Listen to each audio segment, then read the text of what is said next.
E se uma das figuras mais influentes da história não fosse quem a gente sempre imaginou? Hoje, vamos mergulhar numa tese, no mínimo polêmica, de um livro do início do século XX. Uma tese que basicamente desafia a fundação da tradição judaico-cristã, argumentando que Cristo não era judeu. Olha, o autor já começa com um desafio bem direto. Ele diz o seguinte: para entender Cristo de verdade, a gente precisa tirar da frente todas as camadas de doutrina que a igreja foi construindo. A premissa é ousada, né? A de que a instituição, na tentativa de revelar essa figura, talvez tenha acabado por escondê-la. E para construir esse argumento, o autor não começa pelos textos sagrados ou pelos mitos, não. Ele parte do que ele considera a evidência mais forte de todas, a personalidade única e avassaladora do próprio Cristo. E aqui está o pulo do gato de todo o argumento. O livro nos desafia a pensar: uma personalidade com essa força, que mudou o rumo da história, será que isso poderia ser simplesmente uma invenção? A ideia é que figuras dessa magnitude são como forças da natureza, são eventos históricos por si sós, e não criações da literatura. E a resposta que o autor dá é um não categórico. Para ele, essa personalidade não é um quebra-cabeça para a gente resolver, mas sim uma realidade histórica que a gente tem que encarar. O impacto de Cristo no mundo não viria de uma doutrina, mas do poder puro de quem ele era, como indivíduo. Um mistério magnum, um grande mistério da existência que a análise histórica comum simplesmente não daria conta de explicar. Para dar ainda mais peso a essa ideia, o livro cita Goethe. O ponto aqui é que a história não é moldada por ideias abstratas, sabe? Mas sim por personalidades vibrantes e poderosas. São os indivíduos e não os sistemas que realmente viram o jogo e transformam o mundo.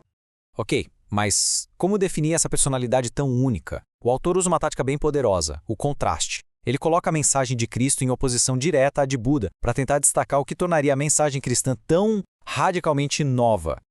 Olha só essa comparação. O autor pinta dois quadros bem diferentes. De um lado, Buda, que seria o ponto final de uma cultura antiga, ensinando que a vida é sofrimento e que o objetivo é escapar dela, lá no Nirvana. Do outro, Cristo, que seria o começo de algo totalmente novo. A mensagem não seria de fuga, mas de transformação interna para alcançar a vida eterna, aqui e agora. E essa frase aqui seria a chave de tudo. Ao dizer, o reino de Deus está dentro de vós, o livro argumenta que Cristo vira toda a religião de cabeça para baixo. O foco sai das regras externas, dos rituais e vai para uma revolução interna. A salvação não seria algo a ser buscado lá fora, mas algo a ser despertado aqui dentro.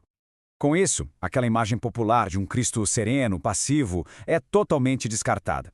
No lugar dela, o autor nos apresenta uma figura revolucionária, quase um guerreiro que veio travar uma batalha, não no mundo físico, mas no campo de batalha da vontade humana. E essa citação, que é bem chocante, resume perfeitamente a ideia. A espada aqui não é de aço, claro, mas de divisão espiritual. É a luta violenta contra nossos velhos hábitos, contra o velho Adão dentro de cada um, para abrir caminho para uma nova forma de ser. Bom, até agora a gente falou de teologia, de personalidade, mas agora o argumento muda de campo. Para tentar provar que Cristo não era judeu, o autor nos leva para a terra onde ele viveu, a Galileia. E a primeira pista, segundo o autor, estaria no próprio nome. Em hebraico, Galileia significa algo como círculo dos gentios ou distrito pagão. Isso, para ele, já sugere que, desde o início, essa não era uma terra etnicamente pura, mas sim um caldeirão de diferentes povos. E ao olhar para essa linha do tempo que o livro monta, a gente vê uma história de diluição étnica. Primeiro, cidades são entregues a estrangeiros. Depois vem a deportação em massa pelos assírios, que trazem outros povos para lá. E por fim, o que seria o golpe final, a imigração dos judeus que ainda restavam para a Judéia. O resultado, segundo o autor, seria uma Galileia que era tudo menos judaica.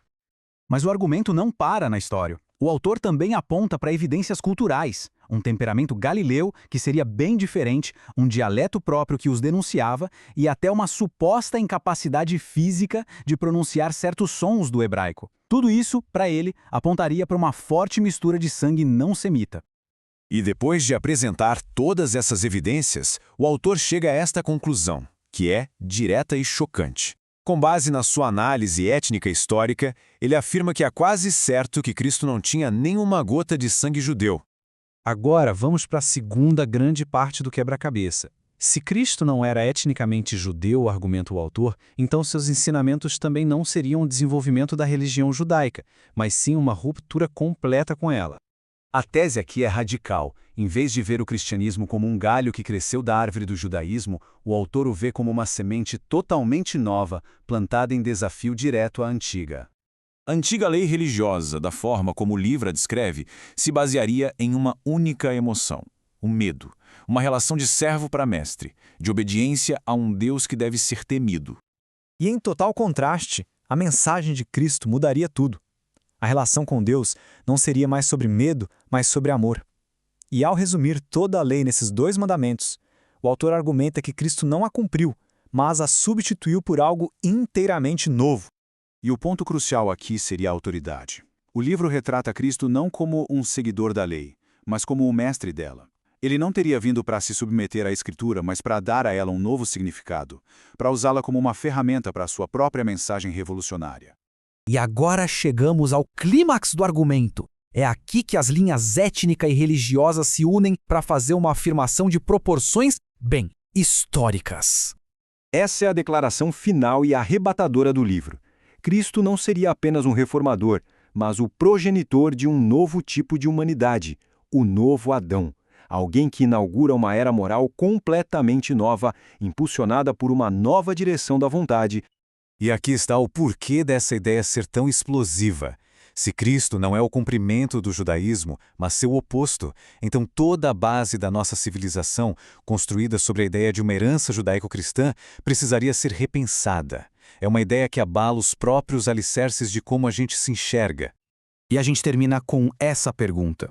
Concorde ou discorde, a tese deste livro nos obriga a confrontar uma verdade desconfortável. Quando se muda o primeiro capítulo de uma história, toda a narrativa que vem depois é transformada. O que acontece com o nosso presente quando a gente reescreve o nosso passado?